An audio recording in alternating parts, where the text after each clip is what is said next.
Enseguida se conecta, por favor, el docente. Está terminando su reunión.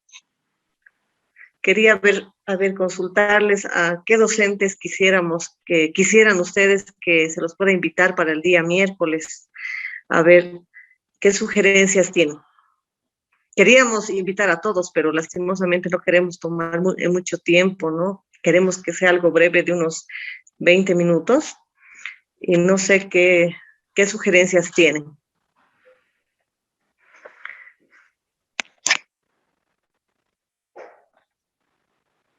A ver, estimada Olivia, ¿qué sugerencia tienes? Olivia, ¿estás ahí? Sí, Karen, buenas noches, ¿cómo está? Bueno, en ¿Cómo este estás, momento no Olivia? se me ocurre algo para el acto que usted ha mencionado. Sin embargo, sí quisiera mencionar algo que me pareció importante. Me he dado cuenta que en la mayoría de los módulos, si no es que en los 8 módulos, no ha habido una retroalimentación de los docentes. ¿A qué me refiero con esto? Han habido cuestionarios, han habido trabajos prácticos, han habido prácticas, trabajos por entregar y demás. Y el único docente que ha dado una retroalimentación de qué está bien, qué está mal y dando una calificación, por decir, a los trabajos, ha sido el docente Daniel Blacut. El trabajo de investigación se refería en esto, está bien tu apreciación, podemos tomar en cuenta esto y demás, y daba respuesta a los foros, a cada uno. En Ya. los foros también dio respuesta el docente de marketing. Bueno, mucho a los foros no, pero han habido trabajos y simplemente nosotros lo que recibíamos era la nota, 88, 90, 100 y demás. Y bueno, a mí me hubiera gustado saber si es que tengo una nota de 80, ¿por qué? Eso simplemente. Estimada Olivia, yo te agradezco, ¿no? Si no me equivoco, tú eres la estudiante que mejor promedio tiene, si no me equivoco, ¿no? Si no me fallan los cálculos, ya veo tantos estudiantes que la verdad no me acuerdo. Eh, Mira, te agradezco por la sugerencia, ¿no? Como les decía a un inicio, los docentes tienen diferente forma de trabajo, ¿no? Eh, los docentes cuando entregan notas, entregan en una planilla que está basada en el cronograma, en el Claro, tema de participación, en el tema de control, es decir, si hay control de lectura, si hay tareas, si hay cuestionario. Como yo les decía en la inducción, eh, cualquier estudiante puede comunicarse conmigo, como lo han hecho varios, y me decían, digamos, tengo 76, ¿y por qué tengo 76 si he presentado todo? Entonces revisábamos, ¿no? En qué se había equivocado y todo eso. En la mayoría de los estudiantes me escribían y me hacían la consulta. De todas formas, estimada Olivia, yo tengo la planilla de todos los módulos. Internamente, mañana, si gustas, yo te puedo llamar y podemos revisar el tema de los foros, de las tareas y todo eso, ¿no? En el tema de los foros, sí hay docentes que contestan. Nosotros les decimos, bueno, en sí los foros es para que ustedes contesten a criterio, en la mayoría de los casos, ¿no? Eso se ha diseñado para que cada estudiante conteste a criterio claro. y veamos el tema de cómo les está yendo, digamos. Cuando iniciamos esto, generalmente uno contestaba, digamos, el foro y los demás copiaban y pegaban o cambiaban algunas palabras, ¿no? En el caso de esta versión de este diplomado en banca y finanzas, la verdad es que todo el curso ha sido muy participativo. Creo que la mayoría de las personas de los estudiantes trabajan en el tema de la banca, entonces alguno que otro ha tenido algún inconveniente, creo que son los que son agrónomos, creo que hay una o dos personas, ¿no? Que tenían algún problema, digamos, ¿no? Como que les ha costado un poco más, pero de todas formas, para ver el tema de las planillas con la nota de cada actividad, estimada Olivia, podemos conversar internamente y con todo gusto yo te paso un detalle, ¿no? De todas las actividades y gracias por la sugerencia, ¿no? El tema de revisar y saber en qué se han equivocado también es importante, ¿no? Claro que sí, no, gracias. No, no sabía que sí se podía, podíamos comunicarnos con usted para ese tema, pero bueno, más que no, más que todo era una sugerencia, no tampoco era un reclamo de por qué no está escrito aquí, el único docente que lo ha escrito ha sido él, nadie más. No, sino que sí, por decirle, entrego un trabajo, está calificado. ¿Y qué me dijo? Ah, ya, acá puede ser, sí. Ese es el tema, ¿no? Porque yo pienso que comunicarnos todos con usted, creo que somos alrededor de 30, y darles a cada uno esa, esa respuesta, no, tal vez puede ser cansador, pero usted tiene toda la predisposición del mundo y gracias. Sin embargo, sí puede ser un poquito cansador para usted dar 30 respuestas y demás. Solo era una, una sugerencia, pero igual sí, gracias por su predisposición y su respuesta. Gracias a ti, Olivia. Bueno, yo estoy agradecida y la verdad es que estos 5 meses, ¿no?, que hemos trabajado juntos, nosotros dependemos de eso, ¿no? Dependemos del internet, dependemos de los docentes. Ahorita estoy conversando con ustedes porque el docente es muy puntual, el docente es muy responsable, lastimosamente está con esto de trabajo y yo estoy al medio, ¿no? Entonces me siento un poco incómoda en este momento. Le escribí al docente, él me dijo a las 8:15 que él se iba a salir de su reunión. Y bueno, por favor, les pido que esperemos unos minutos más. Gracias, Olivia, ¿no? Si no me equivoco, tú tienes 100 en Mercado de Valores, ¿verdad? Sí, sí, Y justamente. creo, creo que a lo largo mira, estamos en la 14ª versión, creo que tú eres la segunda persona que ha obtenido, ¿no?, esa calificación. Estoy muy contenta, ¿no? Todo el grupo realmente tiene muy buenas calificaciones en todos los módulos, ¿no? Y muy pocos se iban a segundo. Es más, no tenían reprobados, justamente esto de la tercera ola y qué sé yo, ha afectado mucho, ¿no? Pienso que es eso para que haya personas que hayan reprobado en este módulo de mercado de valores. El docente es excelente, muy pocos docentes expertos. En realidad, hay muy pocos expertos que trabajen en el área y que sean docentes, ¿no? Para nosotros es muy difícil, digamos, conseguir que los docentes acepten por la disponibilidad del tiempo, ¿no? Y más bien, nuestro grupo de docentes ha aceptado y ha cumplido con todas las fechas, con todo el cronograma. Por esa parte estoy tranquila. Ahora nomás estoy un poquito preocupada por el docente y por hacerles esperar. Les pido mil disculpas. Voy a Claro, hacer el intento de y- llamarle al docente. Dime, dime. y yo le había comentado alguna vez que fui cuando fui a entregarle los documentos, que cada docente tenía una particularidad. O sea que las clases no eran aburridas, pero sí en el módulo de análisis financiero, yo sí tenía miedo, porque, y se lo he dicho al docente y todos mis compañeros me han escuchado, que la primera clase era, qué sé yo, una media horita de teoría y empezó con los ejercicios y empezó con el análisis.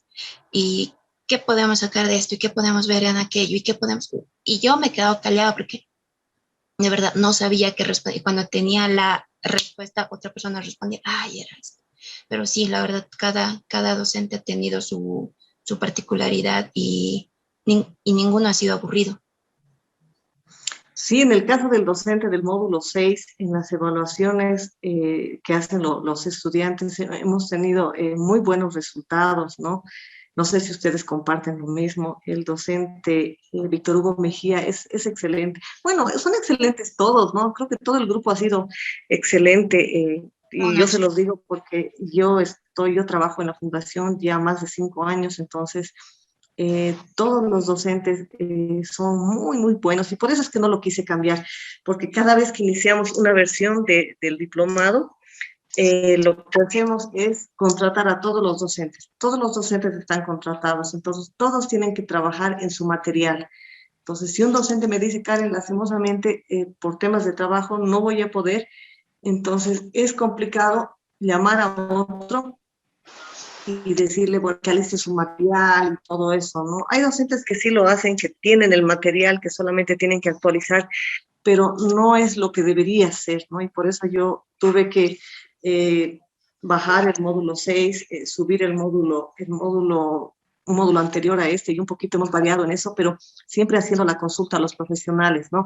Siempre viendo que eso no les afecte en el desarrollo del diplomado, ¿no? Que esa materia como que no les vaya a afectar. Y lo bueno ha sido que no les ha afectado, pero ¿qué tal les ha parecido el licenciado Mejía? No, bien. Incluso como que nos obligaba a participar y eso era bueno porque uno empieza a desarrollar el sentido crítico, por qué podría ser esto, y el que no sabe, como me pongo de ejemplo, aprendía. Entonces, como que ya le pillaba el hilo, puede ser por esto y esto y esto, así. Buenas Sí, noches. ahora sí, licenciado, ¿cómo está? Noches. No Muy lo veo. bien, mil disculpas. Ahorita voy a la camarita a conectarla, pero vamos a estar Ahora con sí. el audio mientras tanto. Mil disculpas, estaba con una reunión, le expliqué a Karen hace un momento. Mil disculpas a los participantes. Realmente ha sido algo imprevisto y bueno, aquí estoy por lo menos, ya logré llegar. Mil disculpas, no sé si es factible empezar ya en este momento la clase del día de hoy. Listo, gracias, licenciado. Buenas noches y pido mil disculpas. Como les explicaba, son cosas de trabajo que es complicado suspenderlas. Mil disculpas y nos vemos el día de mañana en la clausura. Buenas noches, licenciado. Buenas noches, Karen. Mil Algo. disculpas, estimados participantes. Realmente se me ha presentado algo. Como les había comentado en algún momento, bueno, pues participo en varias actividades de aquí del trabajo. Tenemos el Consejo de Estabilidad Financiera, gabinetes, grupos macro, con las autoridades, ministros y todo aquello. Así que realmente se me ha complicado, pero de todas formas les agradezco por haberme esperado y tener esta paciencia. Y bueno, pues ahora sí ya podemos dar inicio a la clase del día de hoy. Con todo gusto, pues igualmente responder las preguntas que tengan de lo que habíamos dejado pendiente el día de ayer. Estoy ingresando a través de la cámara para poder tener una mejor interacción con ustedes, ¿no? Así que les pido que me den un poquito de tiempo ahí. Sin embargo, pues ahora podríamos dar lugar, mientras tanto, a las preguntas que puedan tener respecto de lo que vimos el día de ayer. ¿Se acuerdan que vimos bastantes ejercicios? Entonces, es posible que hubiesen tenido algunas dudas al respecto. Entonces, me gustaría pues absolverlas si es que tienen dudas sobre algo que habríamos visto el día de ayer. No sé si hay algo que les gustaría ampliar o podemos continuar directamente con lo preparado para la clase del día de hoy.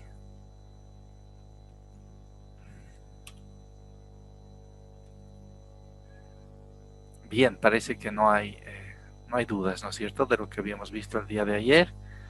Entonces les voy a compartir las láminas del día de hoy. Ahí va. Bien, ahí tenemos las láminas. Entonces vámonos a la sección de los ejercicios. Habíamos pasado el riesgo de crédito, habíamos visto riesgo de mercado, les había explicado a qué se refieren los activos con riesgo de mercado, y habíamos quedado en hacer o resolver este ejemplo, ¿no? Que nos dice una entidad financiera. Perdón, ahora voy a compartirles el video. Ahora sí, ahí me ven, ¿no? Estamos ahora completos, por fin, ¿no? Entonces dice, una entidad de intermediación financiera es poseedora de un bono del Tesoro a 50 años, dice, con una tasa nominal del 4% y con un valor facial de 2 millones. ¿Se acuerdan que les dije ayer que la persona que resuelva podría tener una pregunta extra del examen resuelta? Entonces, no sé si alguien ha podido resolver este ejercicio. Licenciado, buenas noches. Olivia Laura le habla. Sí, ¿Qué yo tal, intenté Olivia? responder el ejercicio. Sin ¿Ya? embargo, bueno, antes tenía una pregunta para hacer. Esta pregunta al final que dice qué valor en libros debería tener el bono, ¿es en el caso de que el banco venda este bono del tesoro? No, no No, se explica nada de la venta, sin vender. sino, sino cuánto valdría este bono con un rendimiento del 3.5. Así es, nada más. es Ah, más, digamos, financiero, no tanto tal vez aplicando los principios contables. ya, Lice, sí, como le dije, yo intenté resolverlo. Bueno, esperemos esté bien y si no, usted nos va a sacar de dudas. Perfecto, ¿cuánto Ahora te... no sé cómo. Me sale 2.234.556 bolivianos. Ya, Sí, bien, tenemos entonces 2.234.556, ¿no? sí. Muy bien, Punto 19. punto 19. Bueno, eso no va a afectar mucho al resultado. ¿Alguien más tiene alguna cifra eh, que ha podido obtener a partir de la resolución de este ejercicio? ¿Nadie más se animó a hacerlo? Licenciado, buenas noches, le habla Jenny Mamani. ¿Qué tal, Jenny? ¿Qué ¿Cómo tal? está? Bueno, el resultado según lo que dice en la fórmula es 2.085.833.33. Ya, 2.085.833.33, ¿no, Jenny? Sí, sí, sí. Muy bien, ¿alguien más?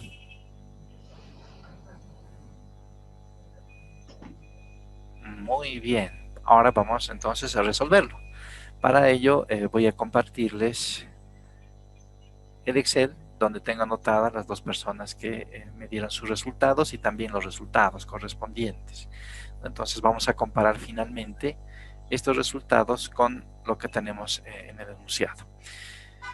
Bien, entonces, a ver, leámoslo. Dice, una entidad de intermediación financiera es poseedora de un bono del Tesoro a 50 años. Bien, entonces el plazo 50 años. Escribámoslo, plazo residual. Bueno, plazo, vamos a ver si es residual 50 años. Bien, con una tasa nominal del 4% y con un valor facial de 2 millones. Entonces tenemos 4%, tasa, valor facial 2 millones de dólares. De dólares, ¿no? A ver, 2 millones de bolivianos. De bolivianos. Y la tasa de interés, por supuesto, 4% anual, porque no nos indica. Bien, este es el valor que está en el balance, ¿no? En este momento, los 2 millones. Durante el mes se negoció en el mercado secundario. Ah, bueno, acá nos dice en Olivia que lo ha negociado, ¿no? Pero de todas formas, vamos a aplicar simplemente la parte financiera. Durante el mes se negoció en el mercado secundario bonos del mismo tipo que el poseído por la entidad correspondiendo a su última marcación. Ah, bueno, la marcación es, no lo ha vendido. Correspondiendo su última marcación a un rendimiento del 3,5%. Bien, entonces el rendimiento fue de 3,5%, obviamente anual. ¿Qué valor en libros deberá tener este bono en sus estados financieros? Bien, vamos a suponer que esta entidad está valorando este bono al valor de mercado, entonces lo que le va a importar simplemente es cuál es el valor en función del rendimiento que este momento tiene el bono, ¿no es cierto? Entonces, pues apliquemos las matemáticas financieras directamente. No olviden que el valor facial dice es 2 millones y su tasa es del 4. Como en realidad la tasa de interés no va a cambiar, o sea, el bono va a seguir pagando una tasa de interés del 4%.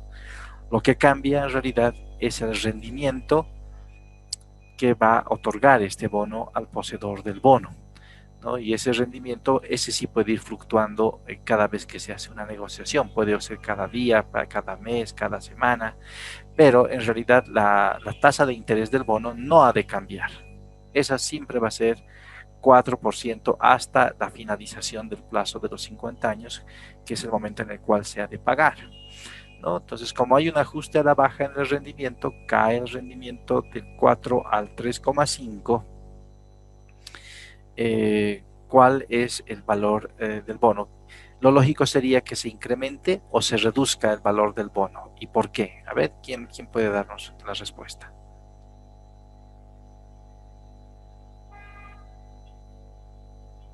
¿Mm? ¿Qué dicen?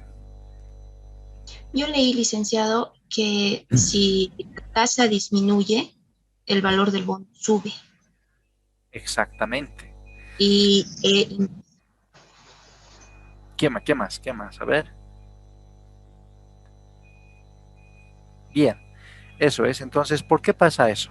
Vamos a recordar la fórmula de matemática financiera, tal vez recuerdan, y si no, pues acá se las pongo.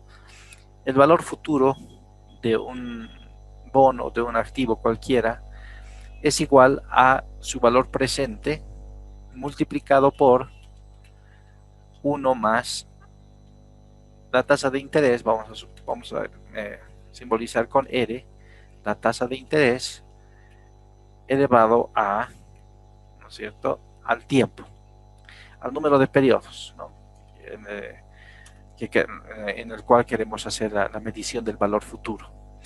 Entonces, fíjense, el valor futuro está siempre en relación directa con la tasa de interés. Si es que la tasa de interés o el rendimiento en este caso se incrementa, también el valor futuro se incrementa. Pero en el caso que nos ocupa en este momento, no estamos evaluando el valor futuro, estamos evaluando el valor presente.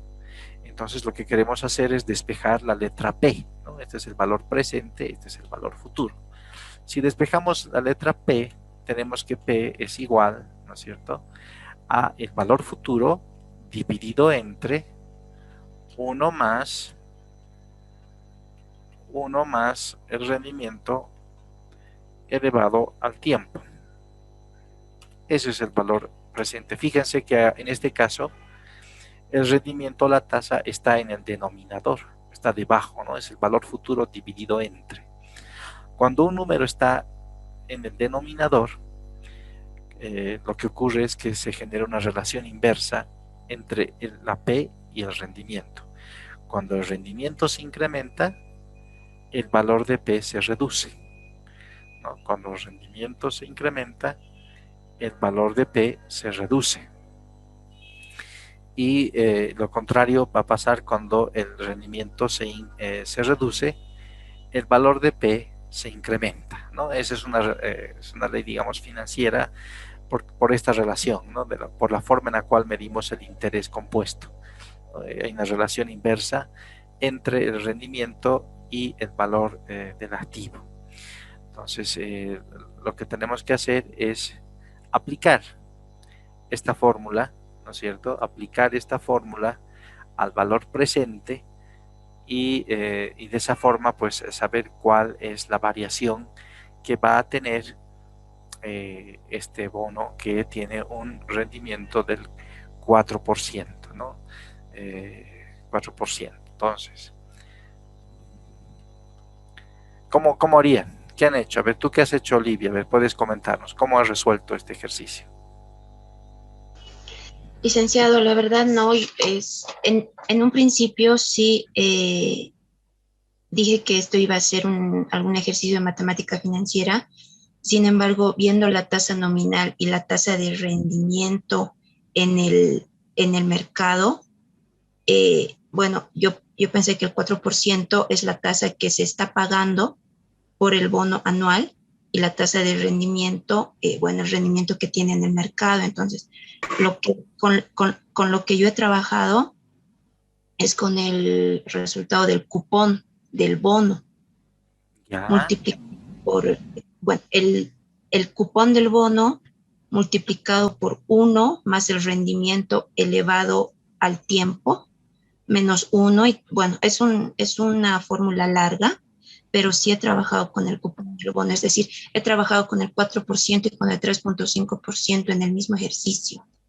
ya, a ver, vamos a tratar de hacer lo que tú has hecho. No creo que esté mal. A ver, vamos a ir. Lo que va a pasar con este bono es que cada año va a pagar 4% al que lo posea, ¿no? Entonces, periodo 0, periodo 1, periodo 2, 3, etcétera, vamos a llevar hasta el año 50, porque nos dice que son 50 años. Entonces vamos a llevar esto hasta el año 50. Y como estamos en el Excel, es muy sencillo de hacerlo. Estamos en el año 50. ¿Cuánto va a pagar? Como dice Olivia, lo que tenemos que hacer es pagar el cupón del 4%, ¿no es cierto? Entonces el cupón de 4% es igual a, tienes 2 millones, ¿ya? 2 millones multiplicados por el 4%. 0,08, nos salen decimales muy pequeños. ¿Qué les parece que en lugar de tener decimales tan pequeños, los transformemos nomás en valores en millones? Entonces multiplicaremos por 1.000.000. ¿Por qué estamos multiplicando por 1.000.000? Porque está en millones de bolivianos, ¿no? Entonces lo que va a pagar cada año es 80.000. ¿Por qué 80.000? Porque 80.000 es el 4% de los 2 millones de ese bono. Eso es lo que va a pagar en cupones, como dice Olivia. Y ese valor lo va a pagar todos los años, desde el año 1, el 2, el 3, etcétera, hasta el año 50. Todos los años va a pagar. Con la única diferencia de que en el año 50, además de pagar los 80.000, va a devolver el valor del bono, que son los 2 millones.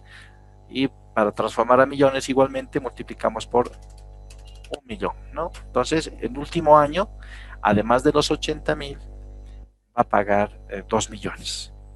Entonces, de esa forma armamos el plan, digamos, de pago del bono, ¿no? De este bono particular.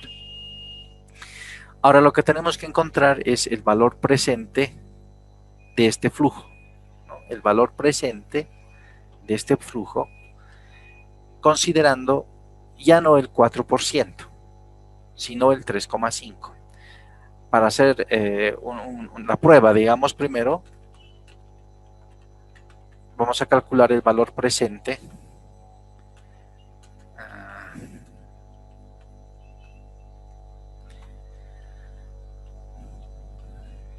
El valor presente, fíjense la función que estoy usando. Espero que primero me pide la tasa de interés, 4%, y posteriormente vamos a introducir los valores. Fíjense, el valor presente, la función es NPV, está en inglés, Net Present Value. En el Excel en español es, si no me equivoco, van, a ver, vamos a averiguar. Ustedes están seguramente con un Excel en español, entonces les voy a dar la función en español.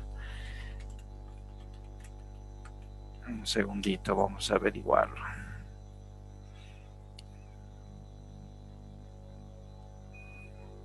Bien, a ver, mientras logro encontrar el equivalente,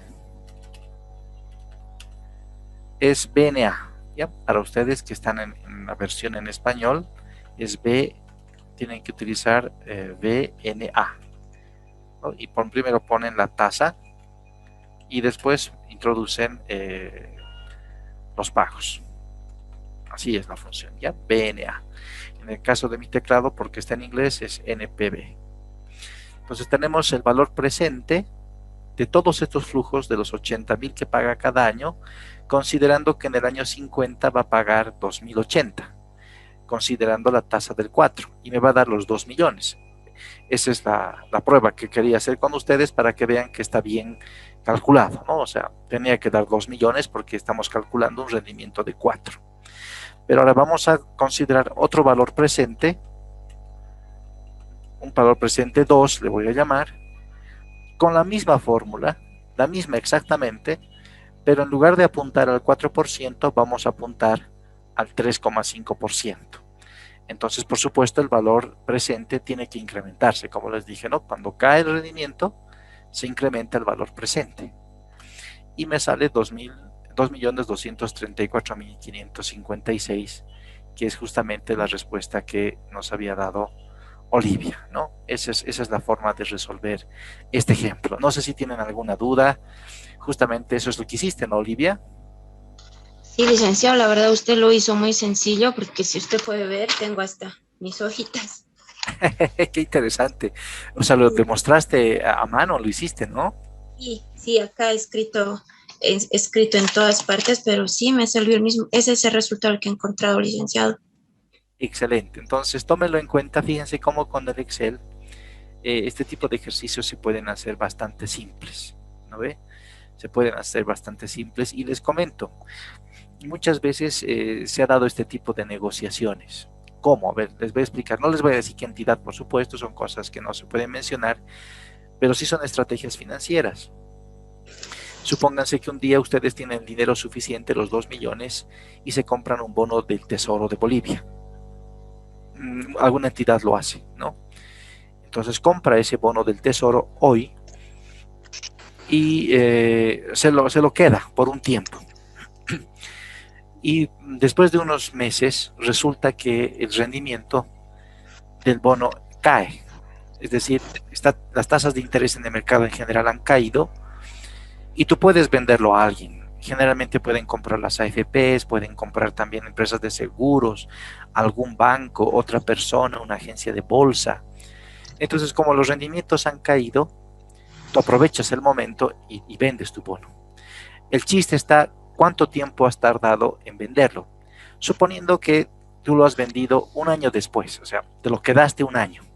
Si tú te quedas con el bono un año después, lo vendes, ¿cuál es el rendimiento que has obtenido? Fíjense, tú te compraste en 2 millones y después de un año lo vendes en 2.234.000.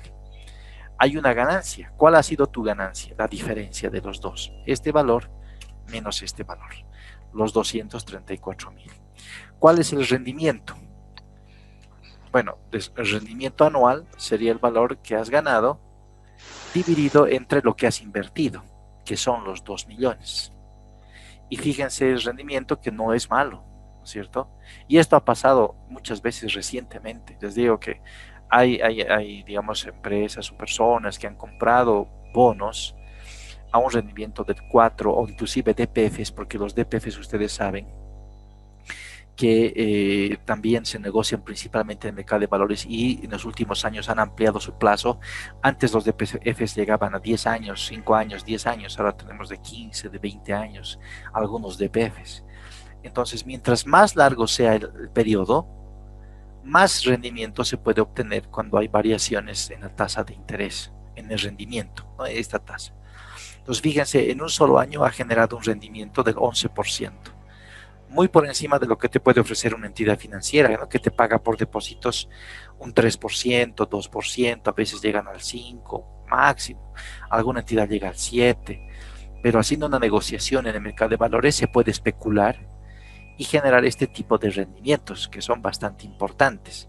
La clave en este caso es comprarse bonos de largo plazo, como este de 50, y negociarlos después de un poco de tiempo después, 3 meses, un año, digamos, máximo 2, y se generan rendimientos importantes. A eso se llama la duración. ¿A qué?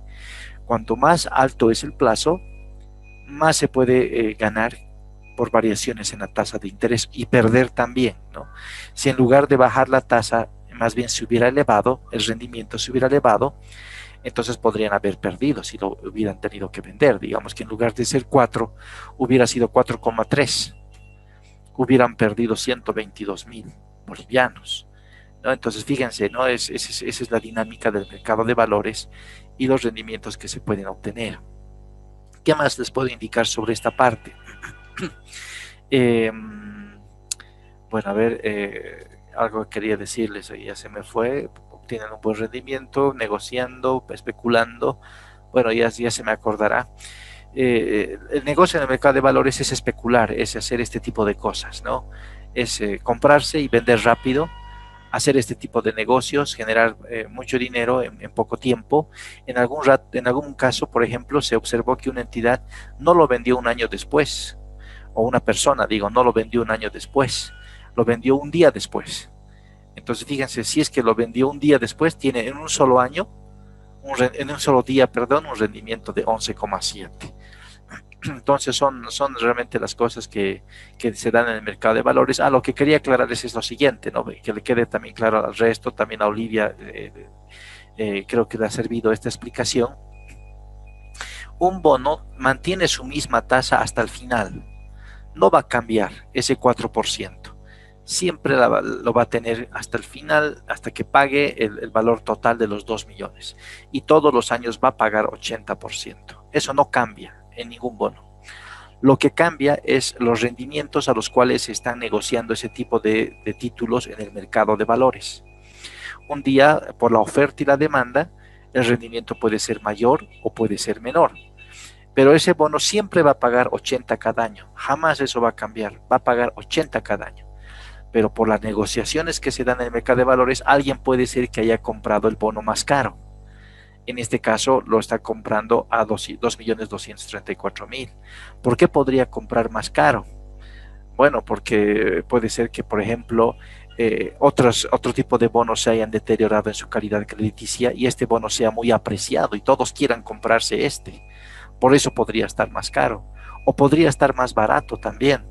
¿Por qué podría estar? Porque puede ser que haya restricciones de liquidez en el mercado y todos necesitan dinero en efectivo. Entonces todos quieren comprar el bono, perdón, todos quieren deshacerse de bonos y captar dinero y como se incrementa, ¿no es cierto?, la oferta de bonos de este tipo, lo que pasa es que se reduce su precio y se incrementa el rendimiento, ¿no? Esas fluctuaciones son normales en el mercado de valores, en el nuestro y en el mercado internacional, ¿no? Y la especulación que les digo se las hace todos los días en Bolivia y en Estados Unidos y en cualquier lugar del mundo, solo que en nuestro país este tipo de especulación se las realiza con títulos de renta fija. Hay menos especulación, hay menos riesgo. En Estados Unidos y en Europa, en Japón, se negocia más acciones. Y es así que tienen mucha más especulaciones, mucho más especulativo. Y los rendimientos pueden ser muy altos en un día y perderse mucha plata en otro día. No sé si ha quedado claro o tiene alguien alguna pregunta sobre lo que hemos visto. En el caso de Olivia, estoy registrando la resolución. Vamos a otorgarle una pregunta y la otra persona que me ayudó le vamos a otorgar media pregunta del examen, ¿listo? Por haber hecho también el esfuerzo de resolver y también tenía lógica la respuesta que nos dio la otra persona porque nos dio un valor superior. Si baja el rendimiento, se incrementa, ¿no es cierto? Entonces le vamos a hacer valer a la otra persona también como medio punto en el examen que vamos a dar para el fin de semana. Bueno, lo voy a valorar la próxima semana, ¿listo? Entonces vamos a poner acá ejercicio bonos, nota examen. Eso lo vamos a anotar y ya lo tengo registrado. Bien, no sé si tienen alguna pregunta, alguien que no haya entendido o algo que quieran que se aclare, es el momento de hacerlo.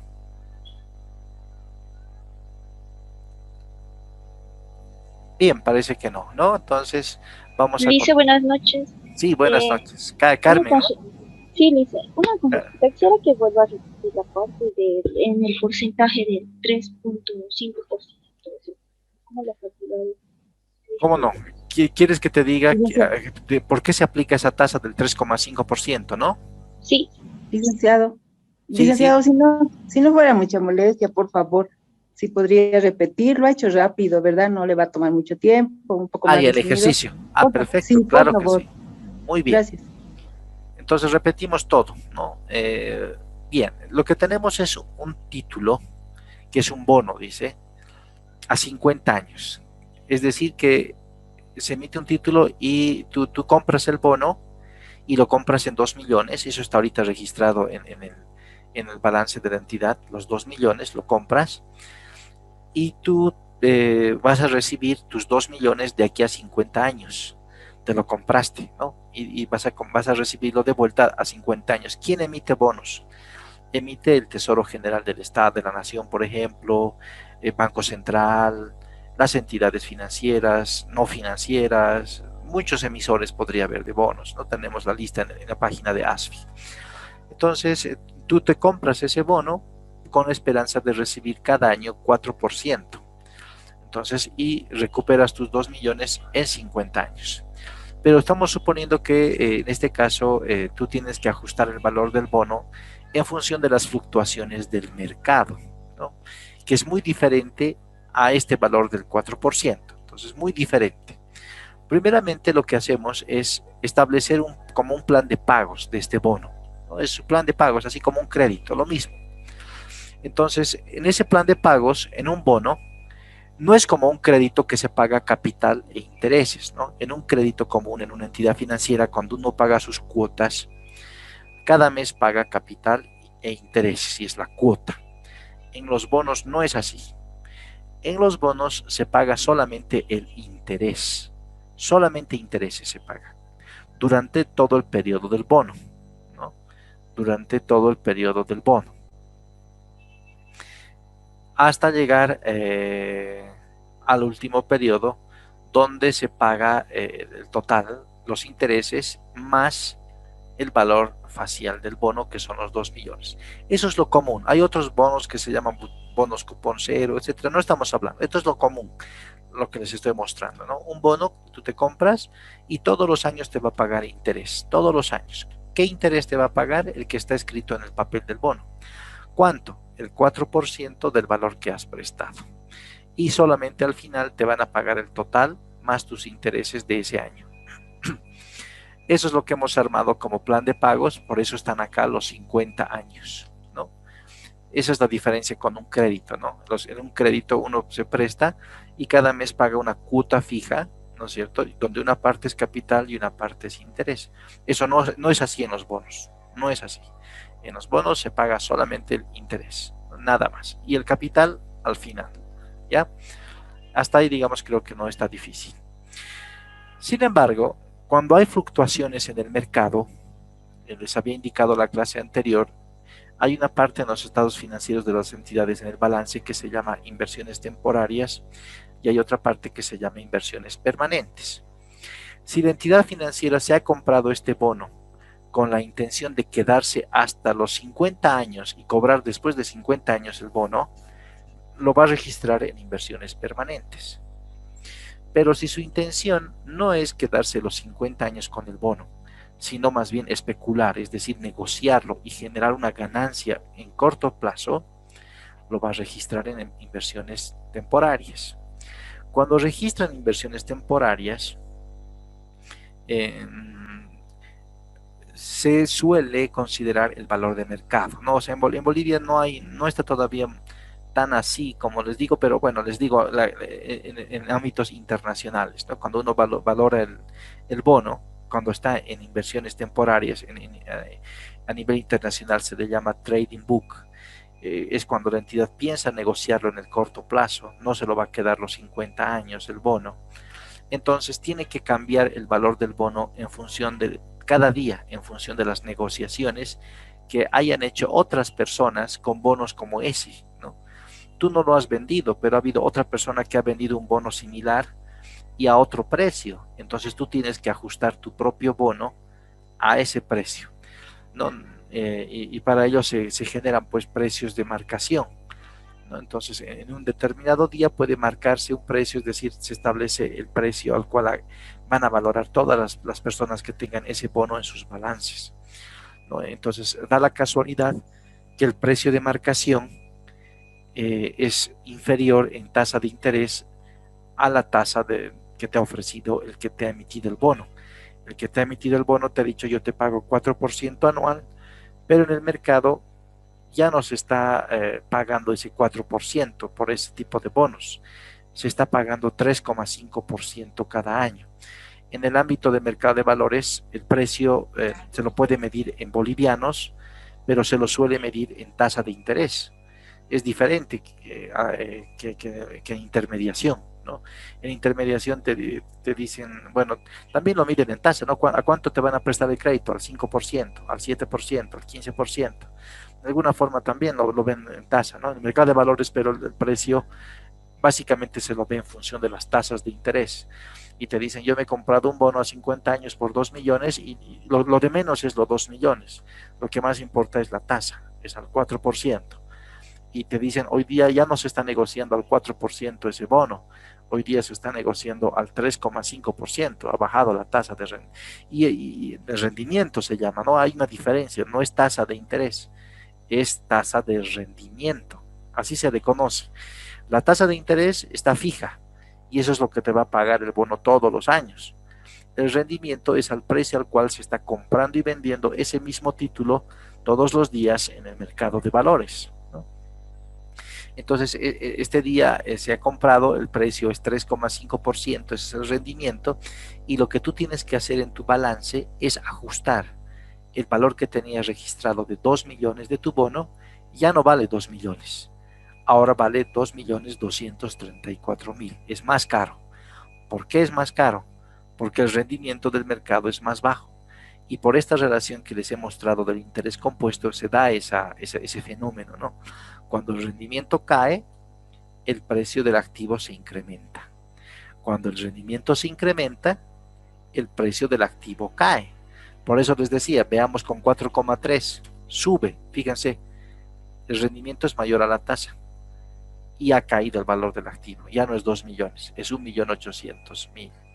Entonces tenemos, ahorita está con 3,5, ¿no? Es en el ejercicio. Bien, tienes que ajustar en tu balance.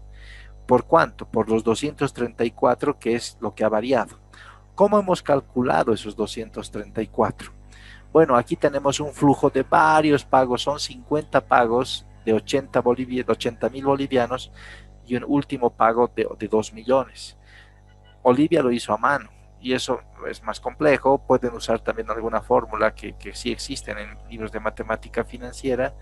En este caso es fácil porque los pagos son constantes, ¿no? Podríamos hacerlo con una fórmula, pero es más fácil hacerlo en el Excel con sus fórmulas preestablecidas, es más sencillo, porque ¿qué pasa si en este caso no fuera 80 todos los meses?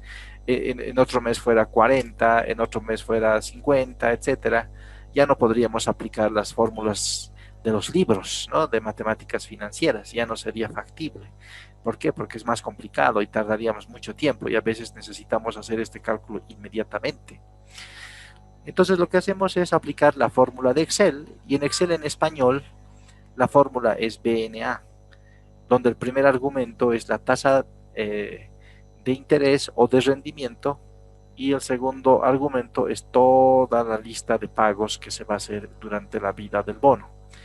En el teclado, en el inglés, en el Excel en inglés, el que tengo yo, por eso es diferente mi fórmula, no es BNA, sino es NPV, es Net Present Value, ¿no? Es el valor presente neto, igualito en español, valor neto actual, le llaman en español. Es lo mismo, es la fórmula nada más de Excel, donde el primer argumento es la tasa de interés o el rendimiento. Para hacer la prueba les dije, hagamos primeramente con la tasa de interés. Como sabemos que todos estos pagos son el 4% de los 2 millones, ¿no es cierto? Sabemos que si reemplazo en la fórmula, considerando la tasa de interés del 4%, y sustituyo también toda la lista de pagos como segundo argumento hasta el último pago, no olvidándose que el último tiene la tasa y también el capital, los 2.080.000. Sustituyo y justamente me sale 2 millones. Y con eso sé que estoy aplicando bien la fórmula del Excel. Está bien aplicada, ¿no? Estos 2 millones se está replicando al rendimiento que el bono paga. Pero como se ha reducido el rendimiento en el mercado, ¿no? Tenemos 3,5 ahora, ya no voy a aplicar el 4, sino el 3,5, y es la misma fórmula, es exactamente lo mismo. Hemos seleccionado los mismos pagos, tenemos ese nuevo rendimiento y Excel me lo hace inmediatamente.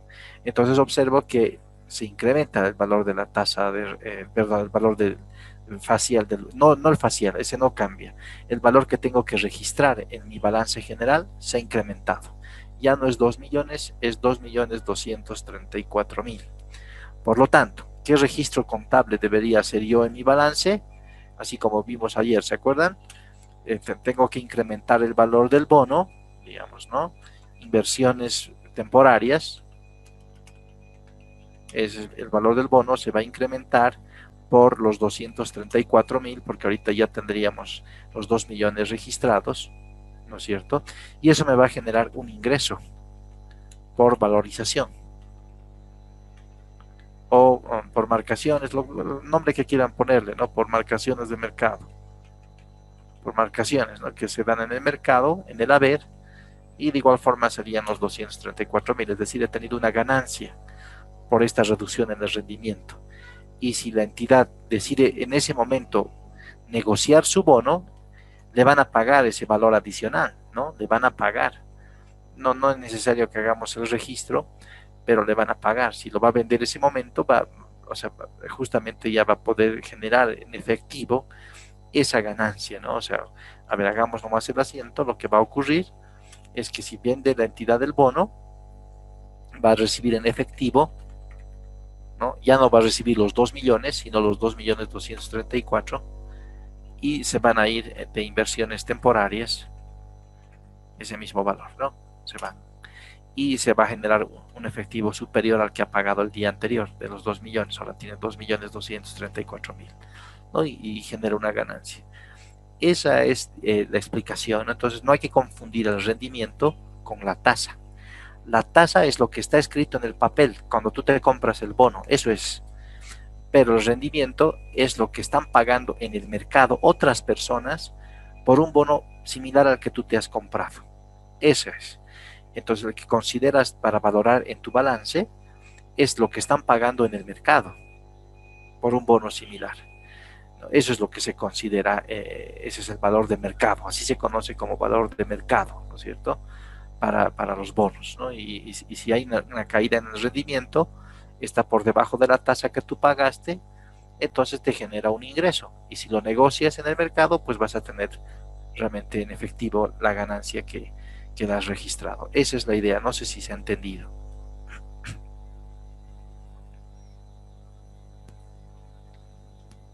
Sí, está bien. Gracias. Excelente, bien, Gracias. esa es la intención, ¿no? Que se pueda comprender. Bien, entonces volvamos a nuestras láminas. Estamos en el ejemplo y empezamos con, ya hemos pasado esta parte. Ese es el riesgo de tasas de interés. O sea, como en el ejemplo hicimos, hay una ganancia, pero también puede haber una pérdida, ¿no? Si es que el rendimiento está por encima a la tasa que yo he pagado cuando compré el título, puedo perder. Y eso es el riesgo de mercado. Eso es el riesgo de tasas de interés. O sea, creo que con eso queda bastante claro a qué se refiere el riesgo de tasas de interés. En nuestro país es muy reducido, como les dije, por todas las razones que les había comentado.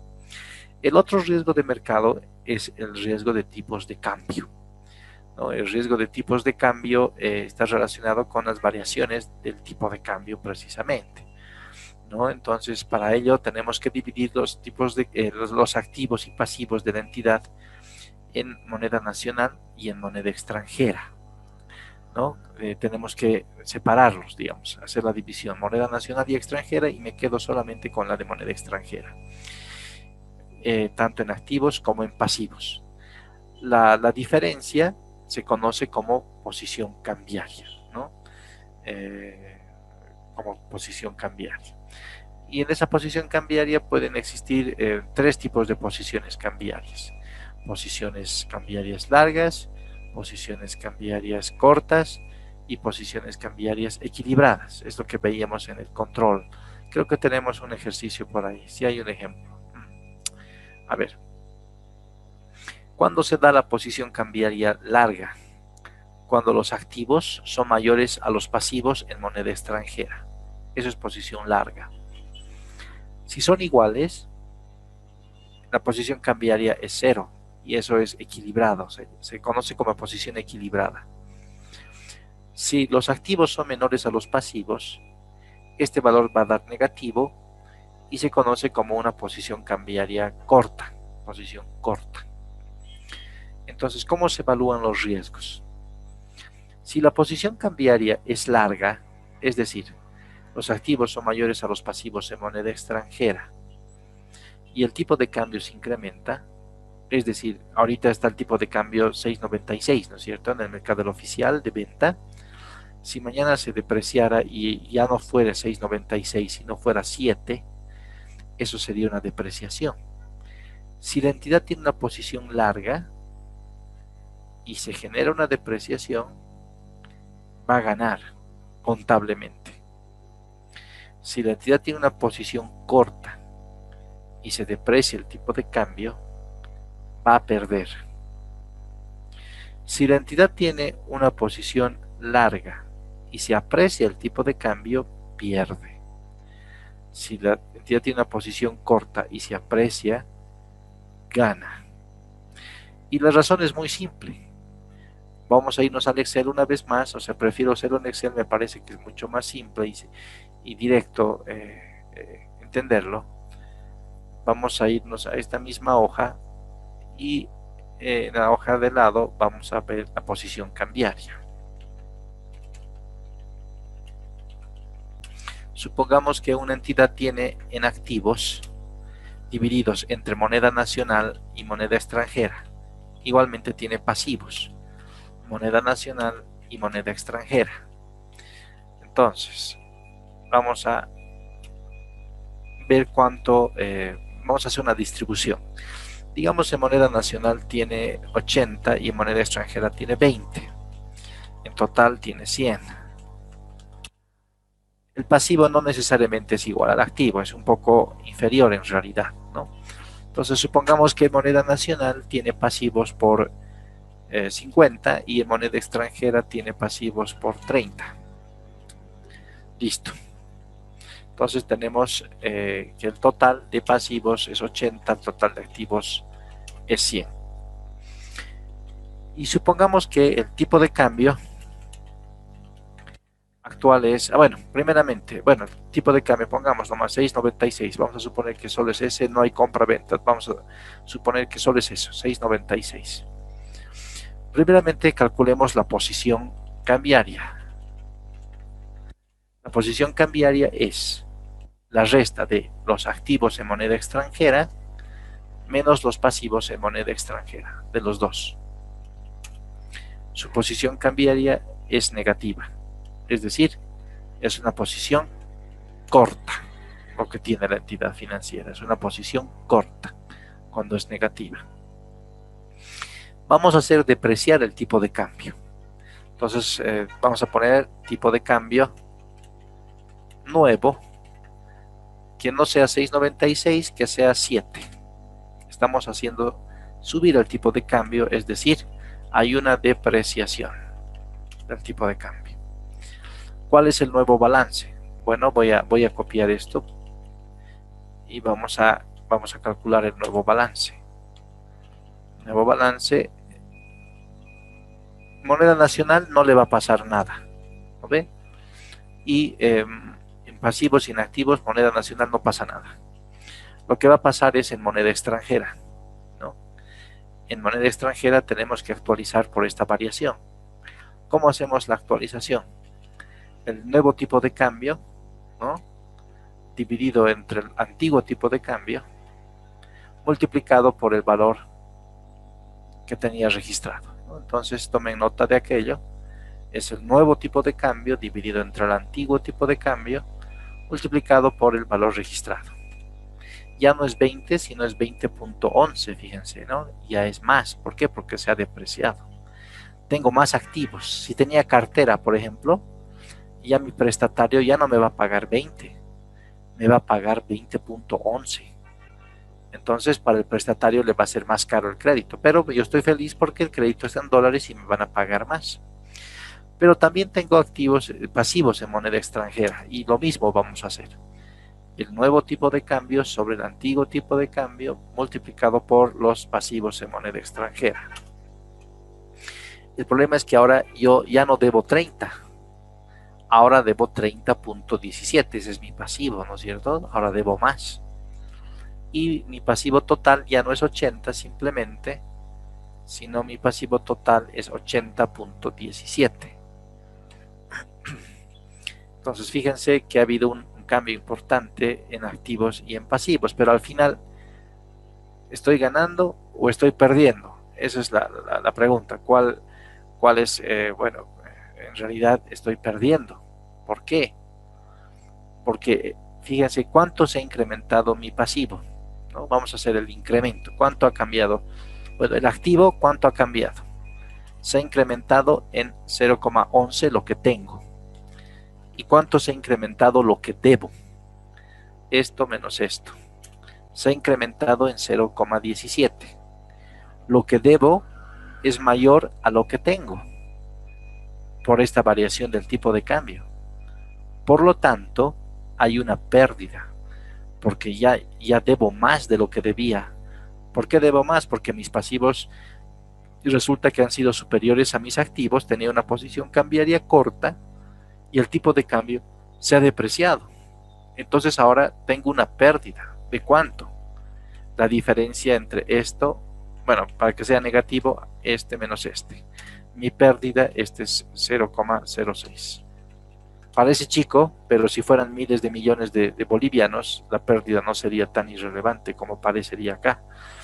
Entonces, fíjense, se deprecia el tipo de cambio y porque ahora debo más que antes y los activos no han tenido tanto valor como antes, se deprecia el tipo de cambio y he perdido cuando tengo una posición corta. Eso es lo que les está mostrando esa lámina que acabábamos de ver, que la voy a volver a compartir. El tipo de cambio se depreció, la entidad tenía una posición corta y generó una pérdida. Eso es el riesgo relacionado con el tipo de cambio y la posición cambiaria. No sé si tienen alguna pregunta, si se está entendiendo, pueden hacerla.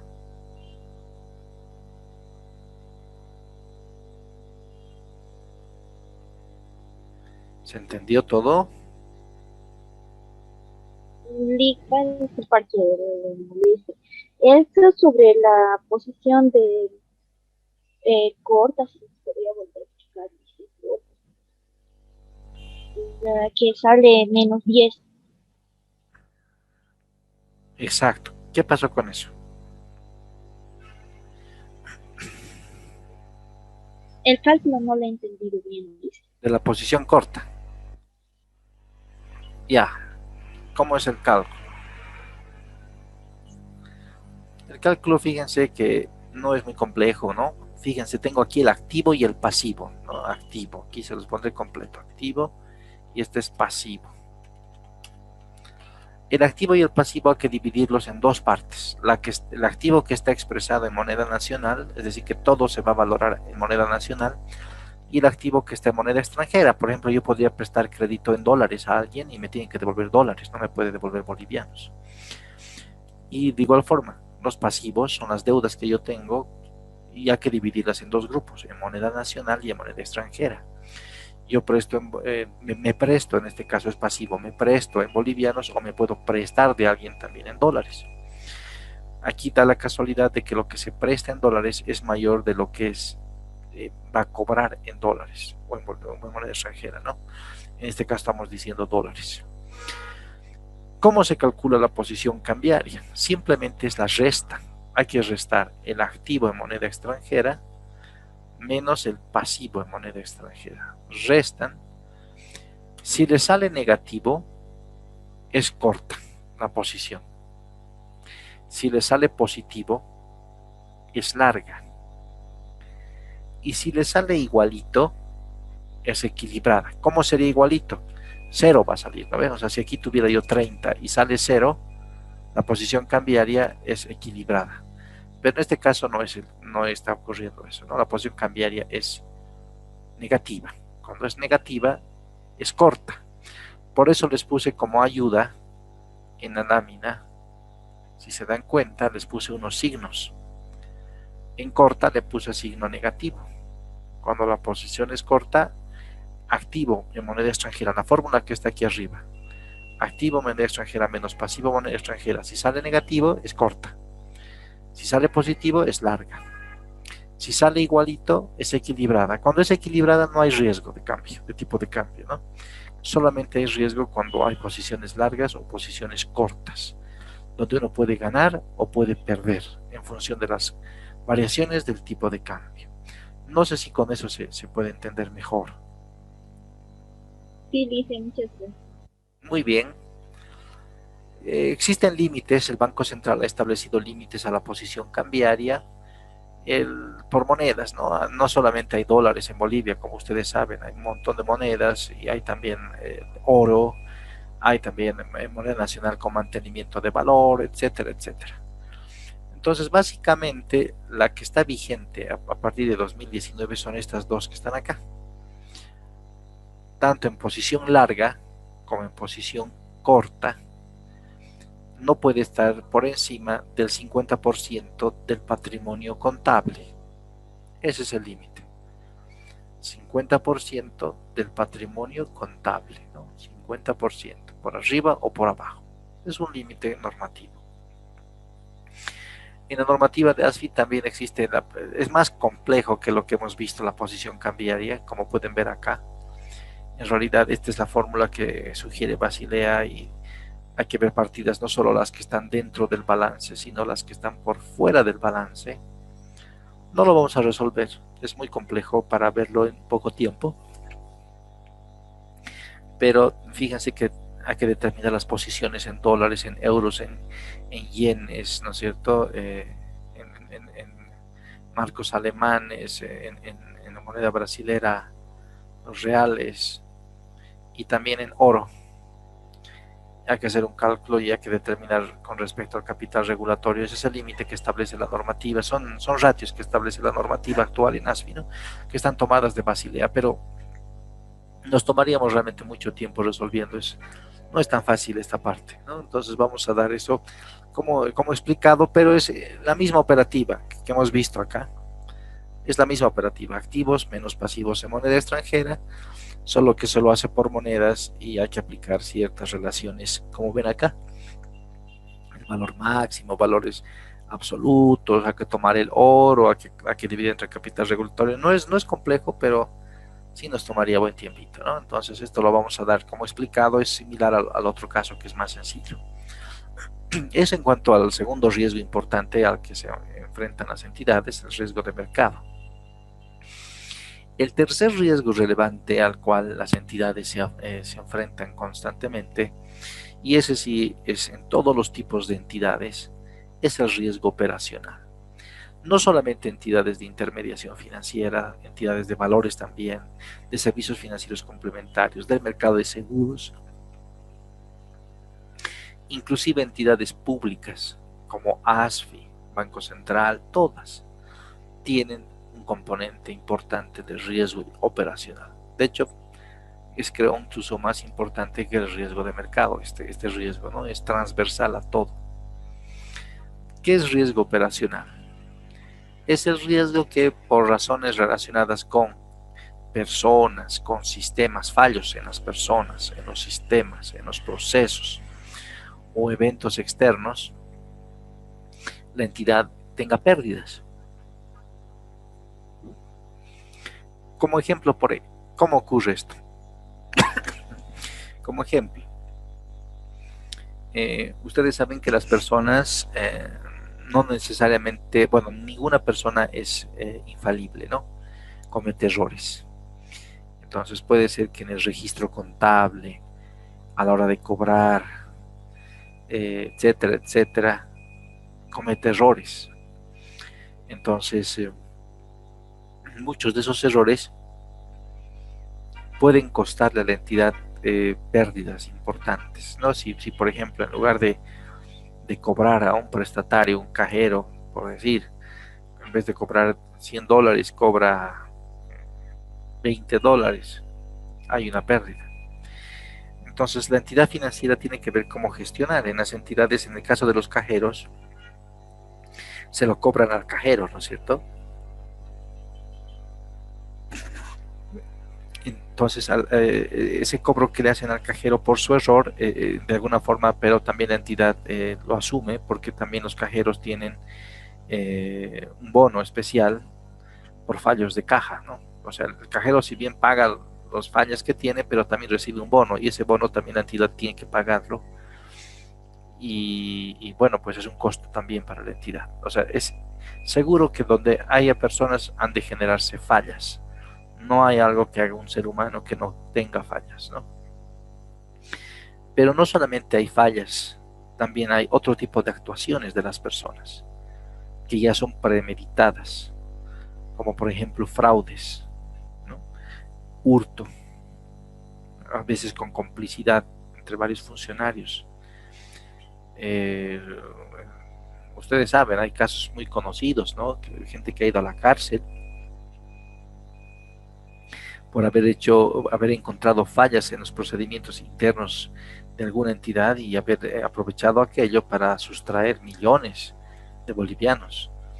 Entonces, esto es un tipo de riesgo operacional, ¿no?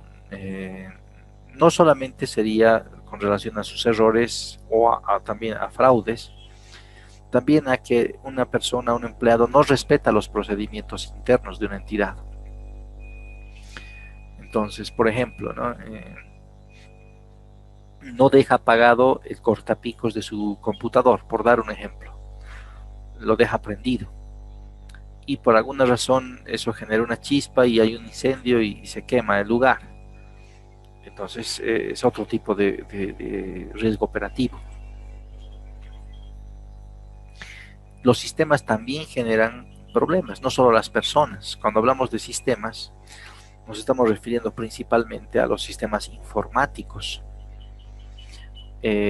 Un sistema que empiece a fallar, haga mal un cálculo, un mal algoritmo, una mala programación del sistema, puede hacer que igual dejes de cobrar dinero a tus prestatarios, que hagas una mala negociación.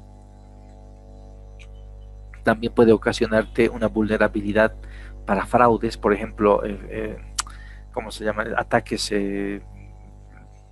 externos, ¿no es cierto?, de personas que tratan de alterar la información financiera de la entidad o robar recursos a los clientes de una entidad, ataques informáticos por hackers, ¿no?, como se los conoce. Y de esos hay muchos tipos. Entonces los sistemas también son un tipo de riesgo operacional que podría ocasionar problemas a una entidad. Otro tipo otro factor de riesgo operacional son los procesos. A veces, bueno, las entidades están conscientes de que deben tener procesos formalizados para realizar todas sus actividades. Si no tienen procesos adecuados o completos, generan campo para la discrecionalidad. Entonces, si no hay algo establecido, un empleado puede tomarse los plazos que quiera, realizar su trabajo a las horas que quiera, y eso puede generar problemas, ¿no?, en los procesos o inadecuados procesos también para una actividad. Incluso es parte del riesgo operativo el tema de los eventos externos. Un terremoto, por ejemplo, o un incendio, un accidente, también son factores de riesgo operativo. Entonces, como se dan cuenta, es bastante amplio. Incluye en el marco de Basilea al riesgo legal, es decir, cuando una entidad, por ejemplo, elabora un contrato mal hecho legalmente, que después, cuando tiene que ejecutar el crédito y recuperar la garantía, no lo puede hacer porque está mal registrado o porque el inmueble no pertenecía al prestatario y no se fijaron bien, o temas como estos, hay errores legales, también es parte del riesgo operacional. Para gestionar este riesgo se han creado muchas metodologías. Una de ellas se conoce como las 3 líneas de defensa. Y les muestro acá en esta diapositiva. Estas son las 3 líneas de defensa en el marco, digamos, de este riesgo. La primera tiene que ver con la misma unidad de negocios, es decir, al gerente de negocios, gerente de cualquier unidad de una institución, de un banco en este caso, y todos los que participan en las actividades de esa unidad de negocios o de esa unidad de la entidad deben velar porque no se cometan riesgos operativos y se minimicen los riesgos, que las personas no cometan errores inadecuadamente y de forma descontrolada, sino que haya, digamos, cierta disciplina, cierto control interno que garantice un nivel adecuado de idoneidad en el trabajo de los funcionarios. También en cuanto al cumplimiento de los procedimientos que sean respetados, debe velar no solamente el gerente de esa unidad, sino también los demás participantes, que no se cometan fallos en los registros contables, que haya validaciones, controles ahí internos también. Eso, pero dentro del mismo departamento o la gerencia de cada gerencia de una entidad.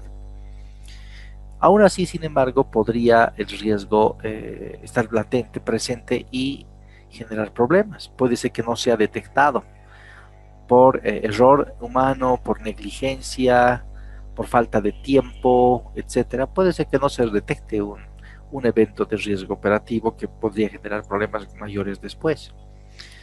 Entonces, para ello después se ha creado lo que se conoce como una segunda línea de defensa, que está compuesta por la unidad de gestión de riesgos en una entidad, que lo que hace es, en el mismo momento, en el mismo periodo, el mismo año en que se realizan las actividades, ir verificando que se están cumpliendo los procedimientos, la reglamentación de ASFI en este caso y de otras instancias, a través del muestreo, la revisión inclusive de las carpetas de los oficiales de crédito, para garantizar de que haya un mínimo de errores, ¿no?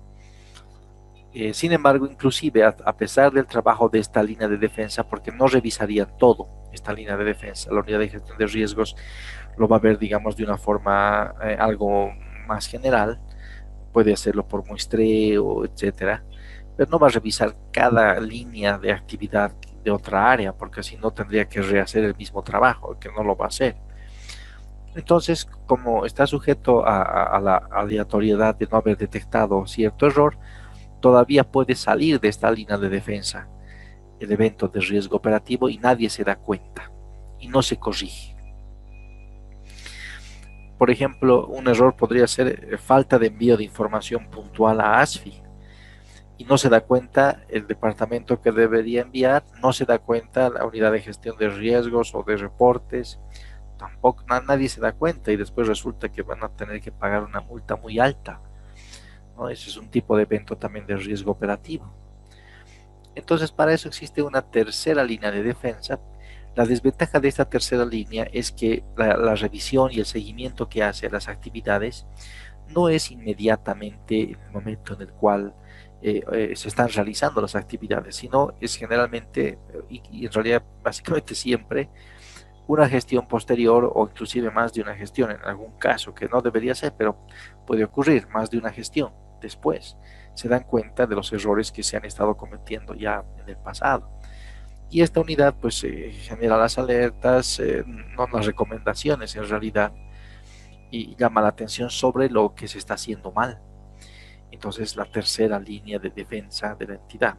Con eso la entidad debería poder funcionar adecuadamente, porque fíjense, los eventos no deberían haber pasado la primera línea de defensa, pero si pasaran, no debieron haber pasado la segunda, y si pasaron, no debieron haber pasado la tercera. No obstante, se ha visto que aún así es insuficiente. Entonces es cuando entran otras líneas de defensa, como por ejemplo, una vez culminado el periodo de una entidad, se realiza la auditoría externa. En esta auditoría externa también se podrían detectar ciertas falencias, particularmente de orden contable, ¿no? Y también está el supervisor, el regulador, que no solamente ve la parte contable, sino también ve muchos otros aspectos en el procedimiento de riesgo de crédito. Entonces, ahí tenemos las líneas de defensa, que en sí son tres, pero en los hechos, digamos, llegan a haber muchos más, como la auditoría externa, el regulador, todas estas dedicadas a reducir al mínimo la posibilidad de que un evento de riesgo operacional pueda tumbar una entidad financiera. Pero ocurre, yo les digo, hay muchas entidades que han descuidado ciertos temas, entonces son sancionados, etcétera, ¿no? Otra forma de gestionar, este es el marco de gestión del riesgo operativo, es mucho más cualitativo esto. No implica tener un adecuado gobierno corporativo interno, por ejemplo. ¿Qué es el gobierno corporativo? Es la capacidad, es la forma en la cual el mando y la autoridad y responsabilidad van de abajo para arriba.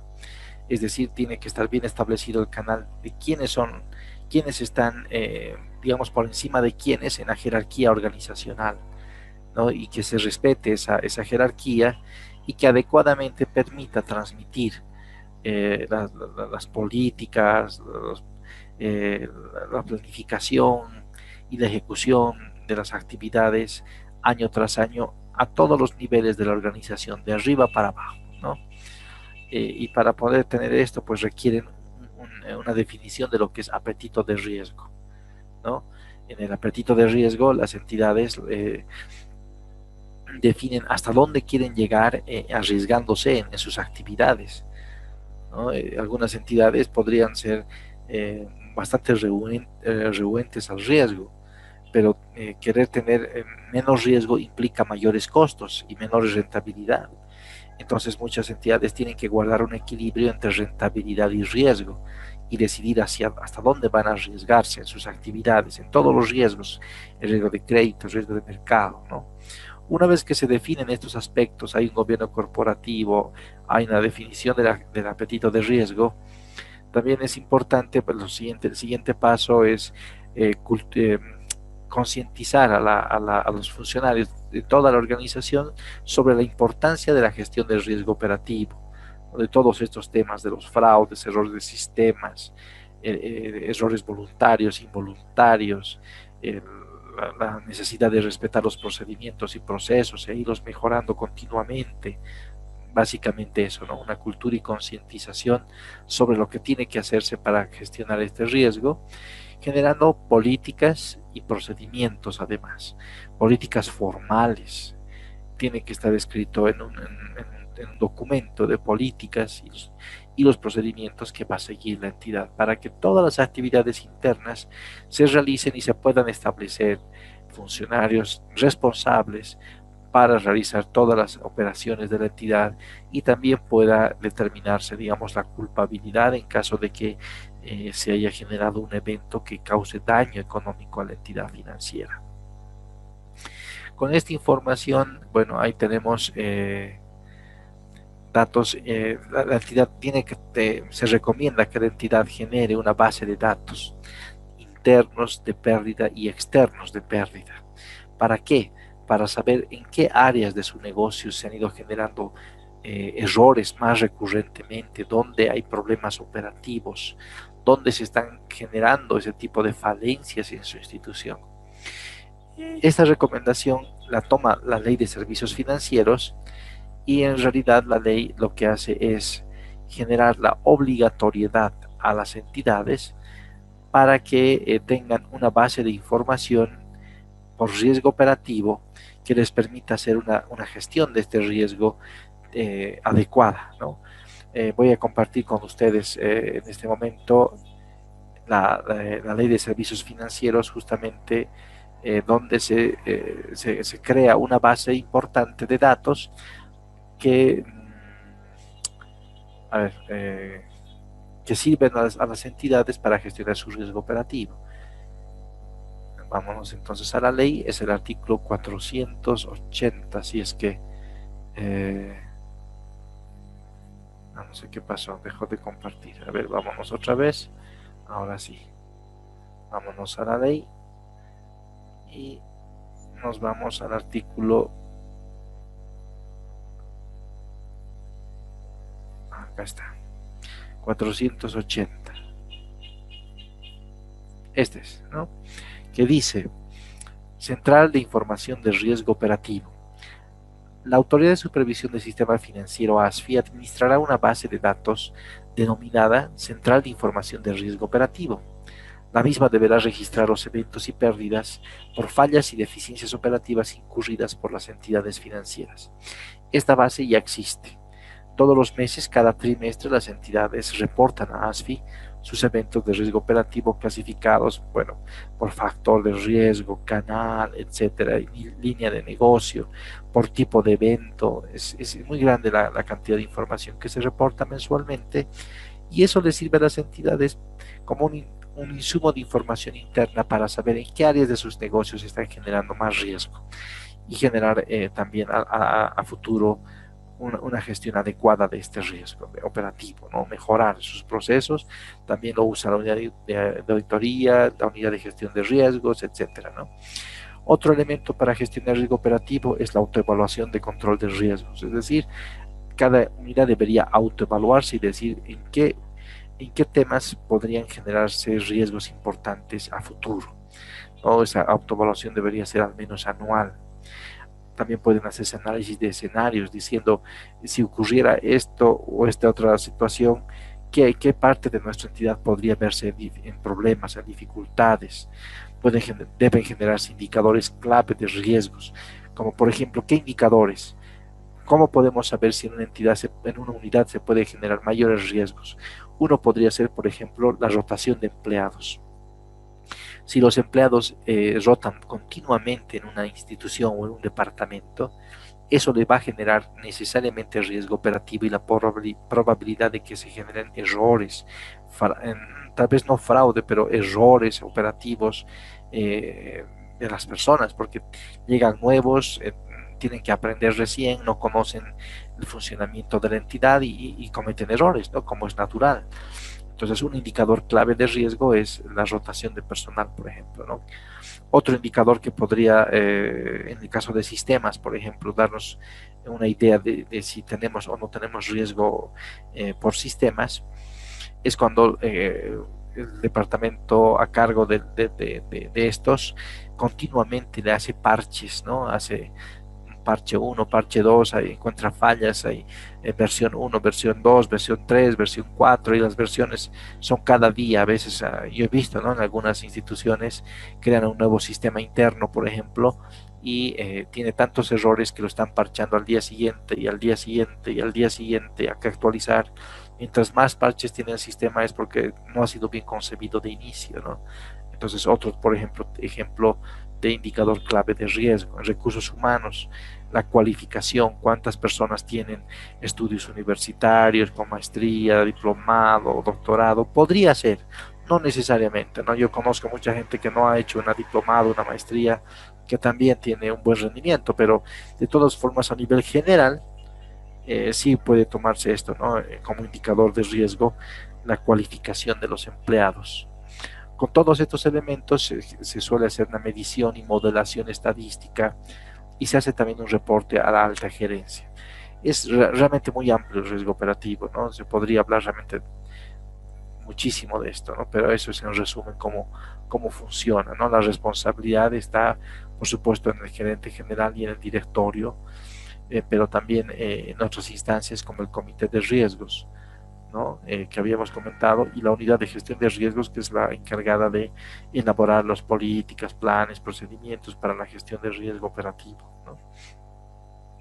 Otro tipo de riesgo que enfrentan, otro tipo importante de riesgo que enfrentan las entidades es el riesgo de liquidez, es decir, el riesgo de que necesites tener efectivo porque te lo están demandando tus prestatarios, pero no lo tengas, ¿no? Ese es el riesgo de liquidez, no tengas el efectivo suficiente para cumplir con tus obligaciones. Y este tema es muy distinto a lo que conocemos como riesgo de solvencia, o sea, como solvencia, es distinto a la solvencia. Solvencia es que tú puedas pagar tus obligaciones, pero liquidez es que tú tengas el efectivo suficiente para pagar hoy día tus obligaciones. O sea, la liquidez está en el corto plazo, la solvencia está en el largo plazo. En el corto plazo tú necesitas dinero en efectivo para pagar tus obligaciones hoy. Es como alguien, digamos, que tiene tal vez muchos bienes, tiene una casa, tiene un auto, pero tiene que hacer el pago hoy día de una factura importante, tal vez, no sé, de su consumo eléctrico, y no tiene de efectivo ahorita. Para poder pagar tendría que deshacerse de su celular, por dar un ejemplo gracioso, digamos, ¿no? Para pagar su energía eléctrica tendría que vender su celular porque ahorita no tiene dinero. No es que la persona no es solvente, tiene una casa, tiene un auto, tiene muchas cosas, pero no tiene efectivo, entonces tiene un riesgo de liquidez. Eso ocurre en las entidades también, en nuestro sistema, ¿no? Muchas entidades podrían tener solvencia adecuada para cubrir sus riesgos, pero en un momento podrían no disponer del efectivo. ¿Por qué? Porque hay una corrida de depósitos, por ejemplo. Entonces podrían no tener dinero en efectivo y acuden al Banco Central, etcétera, ¿no? Entonces, en la gestión de este riesgo, se recomienda a nivel internacional utilizar indicadores. Por ejemplo, el LSR y el NSFR de Basilea. En nuestro país no tenemos estos dos, pero sí la normativa establece un ratio de liquidez.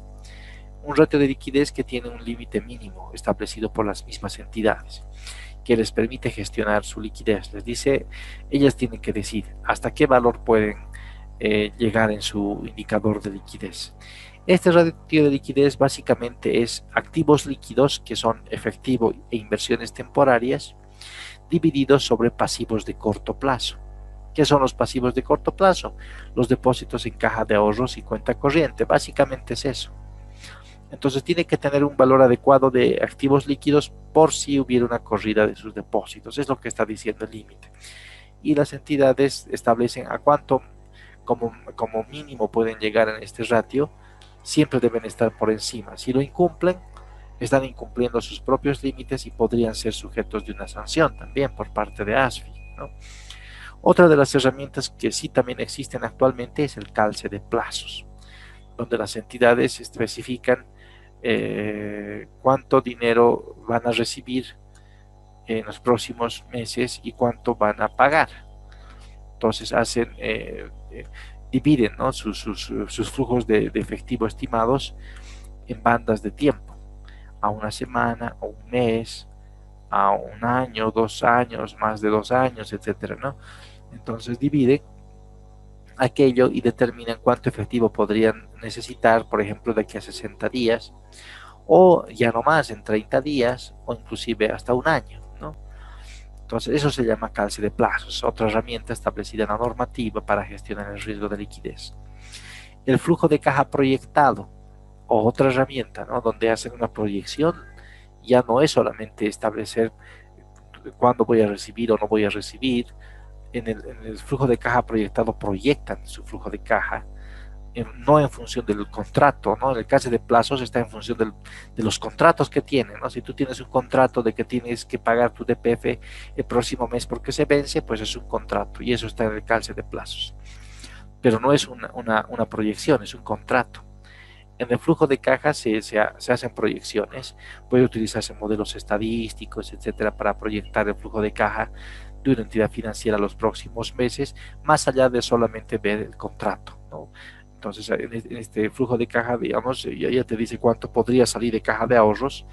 En el caso de plazos asumen cierta salida, pero no mucho en realidad acá, porque es más contractual.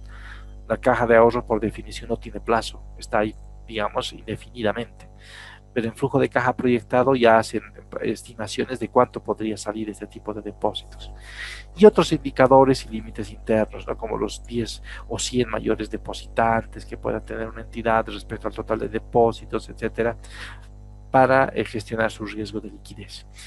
Ahí vamos a quedar, como están viendo, lo que estamos haciendo en este módulo es sistema financiero, repasar todo lo que debieron haber visto en sus módulos específicos en cada uno de estos riesgos. No estamos desarrollando cada uno de los temas, pero sí les estoy haciendo recuerdo y mencionando lo que está en la normativa actual. Como siempre, predispuesto a cualquier pregunta que ustedes tengan. Vamos a continuar el día de mañana con la última parte, viendo la parte izquierda, que son los fondos que existen.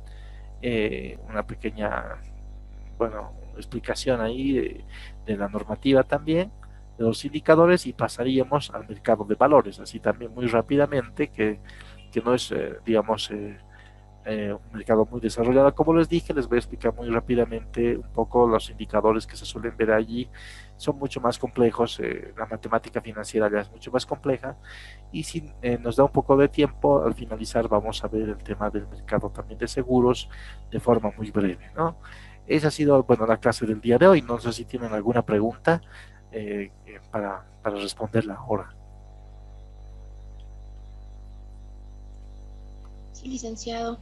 Sí. Una aclaración que usted hizo sobre la unidad de gestión de riesgos, no sé si escuché mal o confundí términos. Dijo que la unidad de gestión de riesgos se encargaba de elaborar políticas y procedimientos. Los propone, ¿no? Los propone al comité de riesgos. Y el comité de riesgos es el que los aprueba, ¿no? Ah, muy bien. Eso es. Bien. Gracias. No tienes por qué.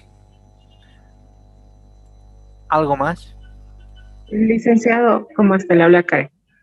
Una consultita, licenciado. Tengo una duda. Con respecto a los ratios de liquidez, ¿hay algún modelo específico o un criterio que se toma para establecer los límites? Sí, las entidades toman criterios en función de, por ejemplo, las necesidades de liquidez que ellos estiman tener en los próximos meses, los próximos años, la evolución, proyecciones econométricas puede ser, también podría ser en función de los contratos que ellos están prontos a firmar. O sea, hay muchas metodologías, puede ser cuantitativa netamente, es decir, proyecciones estadísticas, pueden utilizar regresiones, modelos de vectores corrección de errores, de vectores autorregresivos, etcétera. Puede ser puramente estadística, pero también puede tener un componente más cualitativo, donde consideren también las entidades el tipo de negocio que están haciendo, el tipo de depositantes que tienen, si son depositantes, digamos que rápidamente retiran su dinero cuando escuchan algún rumor, o son depositantes, digamos, más sólidos que más bien confían en la entidad. Son varios factores cualitativos y cuantitativos que se podrían considerar, ¿no? O sea, cada entidad establece sus propias metodologías. ASFI no les dice cómo, pero de seguro cada entidad tiene que tener una metodología, no es un número, digamos, lanzado nomás así a dedo o al azar, ¿no? Tiene que haber un informe, un estudio, un análisis, y tiene que ser aprobado finalmente, ¿no? Bueno, licenciado, gracias. Bien, ¿no hay nada más por hoy? Muy bien, entonces ahí vamos a quedar. Nos estaríamos viendo el día de mañana. Que estén muy bien, pues muy buenas noches y mil